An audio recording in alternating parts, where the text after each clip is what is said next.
प्यारे बच्चों, आज हम हिंदी व्याकरण में अध्ययन करेंगे पाठ 3 शब्द संरचना। तो फर्स्ट चैप्टर हमने पढ़ा था भाषा, लिपि और व्याकरण, और दूसरा चैप्टर था वर्ण एवं वर्णमाला।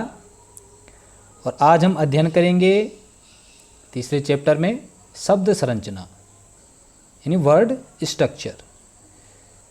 तो चलिए स्टार्ट करते हैं। सभी बच्चे ध्यान देंगे। शब्द किसे कहते हैं? तो बच्चों, वर्णों के सार्थक मेल को शब्द कहते हैं। जब दो वर्ण आपस में मिलते हैं तो उनके मेल से, जब दो वर्ण आपस में मिले तो उस मेल को हम क्या कहते हैं? शब्द बनते हैं, या उनसे शब्द का निर्माण होता है दो वर्णों के मेल से। वर्ण आपको पता है, स्वर और व्यंजन।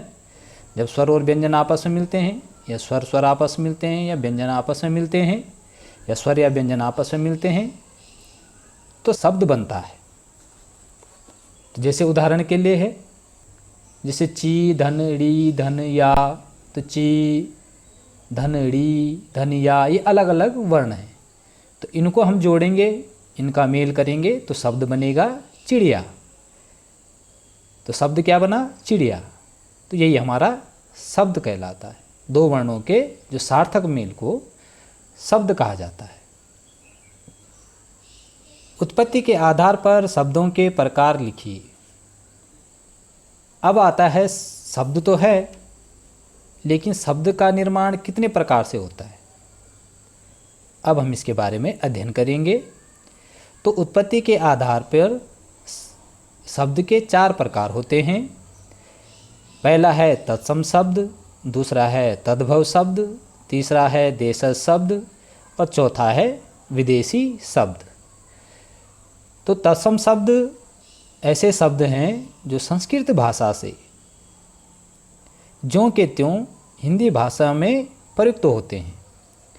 अर्थात जो जैसे वो संस्कृत में थे वैसे कि वैसे हम उन शब्दों को हिंदी में लेते हैं, वो तत्सम शब्द कहलाते हैं।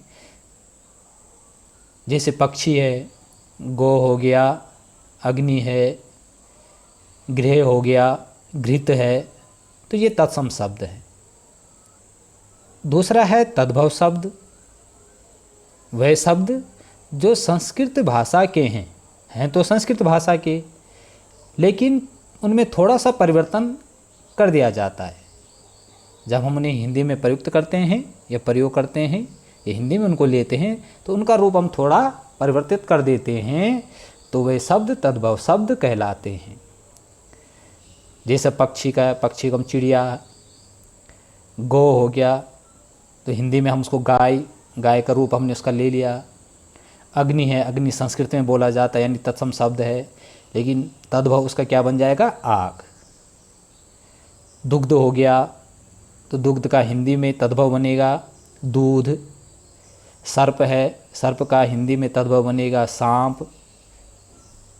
तो तत्सम और तद्भव, तत्सम शब्द जो संस्कृत से लिए गए हैं, जो संस्कृत में ज्यों के त्यों होते हैं, और तद्भव जिनका हम उनका रूप परिवर्तित कर देते हैं, वे तद्भव शब्द कहलाते। तीसरा है इसके बाद देशज शब्द। तो वे शब्द जो अपने ही देश के विभिन्न क्षेत्रों से हिंदी भाषा में आए, अपने ही देश से हम उन शब्दों को लेते हैं जो हमारे देश में प्रयोग होते हैं, उन भाषाओं को हम देशज शब्द, जैसे इसका नाम ही है देशज, मतलब अपने देश की भाषा से जो शब्द हमने लिए हैं उन्हें देशज शब्द कहते हैं।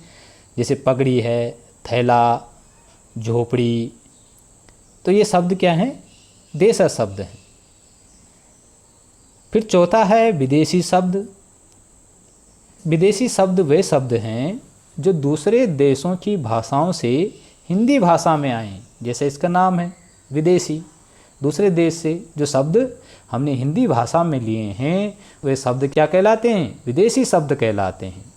जैसे स्कूल है, स्कूल इंग्लिश का शब्द हो गया, स्टेशन हो गया, इंग्लिश शब्द हो गया, तो ये विदेशी शब्द है। इंजन है, किताब है, ऐसे कई और शब्द हैं जो विदेशी भाषा से हमने हिंदी शब्दकोश में लिए हैं, ये हिंदी भाषा में जिनको हम प्रयोग करते हैं। तो तत्सम शब्द आप समझ गए, संस्कृत के शब्द। तद्भव शब्द जो संस्कृत से हमने उनका थोड़ा रूप परिवर्तन कर दिया, तद्भव कहलाते हैं।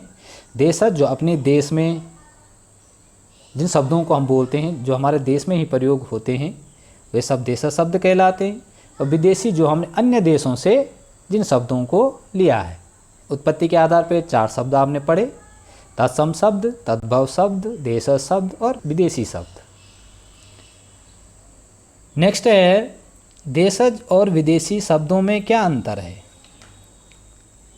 अब बच्चों, अब देशज शब्द जो होते हैं वो अपने देश की भाषा से आए हैं। जैसे आपके पास उदाहरण दिया हुआ है, पगड़ी, थैला, झोंपड़ी, पिल्ला, तो ये शब्द देशज शब्द हैं जो अपने देश की भाषा से हमने लिए हैं। दूसरा, विदेशी शब्द, जो शब्द दूसरे देशों की भाषा से लिए हैं। उदाहरण के लिए देख लीजिए, स्कूल, स्टेशन, इंजन, किताब, ये ऐसे शब्द हैं जो दूसरे देश की भाषाओं से हमने लिए हैं, उनको विदेशी शब्द कहेंगे। तो प्यारे बच्चों, आज हमने अध्ययन किया पाठ 3 शब्द संरचना। तो वर्णों के मेल से शब्द बनते हैं, फिर उनके कितने प्रकार हैं, कितने प्रकार से शब्द बनते हैं, शब्दों का निर्माण होता है, शब्द कौन कौन से होते हैं। तो हमने तत्सम शब्द के बारे में पढ़ा, तद्भव शब्द के बारे में पढ़ा, देशज शब्द के बारे में पढ़ा, विदेशी शब्द के बारे में मैंने आपको समझाया। फिर इन दोनों का अंतर, देशज और विदेशी भाषाओं का अंतर आपने आज इस अध्याय में पढ़ा। और सभी बच्चे इन प्रश्नों के उत्तर अवश्य याद करेंगे।